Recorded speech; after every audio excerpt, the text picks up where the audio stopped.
Okay na. Tapos dito nagka-grass fire road yan. Yung iba pag pagkatapos mag-harvest, ano yung dalan. Ayan, fire road natin. Ito yung pinasukan nating data para sa mga bayan.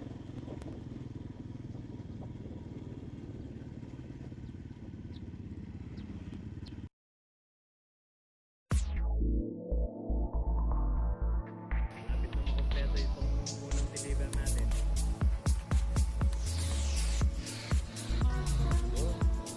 Pasa-pasa. Patibayan ng PTU ito. Yung ato. Kaya hindi nakasarabo. Ipipirmi mo. Sige. Sige mo nang... Hindi, mga tutong baho yan. Sigurado.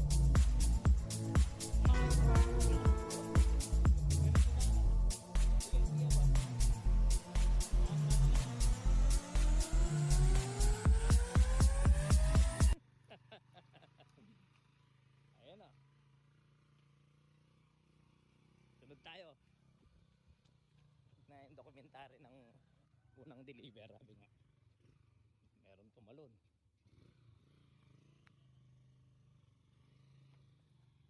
Nabalot siya ng putik. Tibay oh.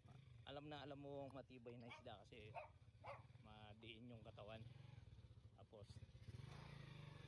kompleto dulas. Ayan, okay. Dito ako sa mga bahay nila oh. Katabing tabi-tabi lang ho sila, compound. Ang nasa harapan malilim dito sa lugar natin.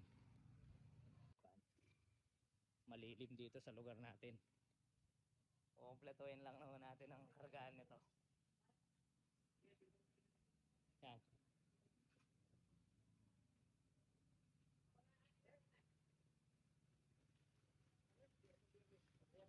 Kayo niya pa mo yung gametong para makakalibrate natin yung tray. Patimbang muna natin yung tray. Sige. Yan, okay. Set muna natin. Kilo calibration.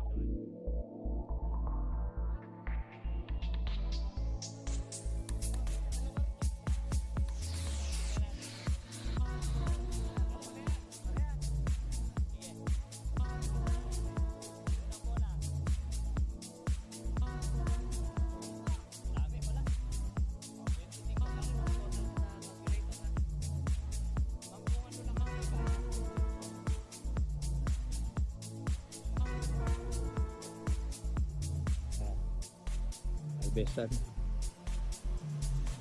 Proseso nga ako tanong ito. Abas.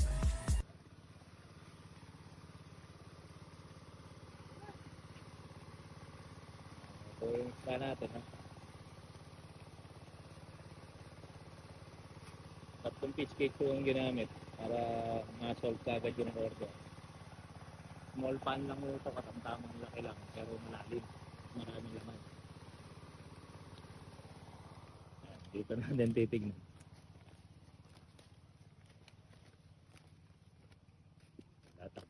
Kahit wala ng plastic yung ilalim, ang galing mo. Ayan, hindi sa gabal sa kanila. Ayan o. Vlogger tayo sa mga isda, sa mga ina-harvest natin o. Mga ka-isda natin, sabi nga. Ayan, importante matibay tour ng isda na yan, pre. Ito yung bayan natin. Dito kami sa San Luis, sabi mo, San Bastian, no? San Bastian ho yung baryo natin na to, no? San Bastian. Ayan si Bossing, oh. Olaran si Bossing. Bata magdi-deliver, ah. Yun, para hindi mahulog. Ano isda? Iba ito, kaya makakarating ng buhay, sabi nga.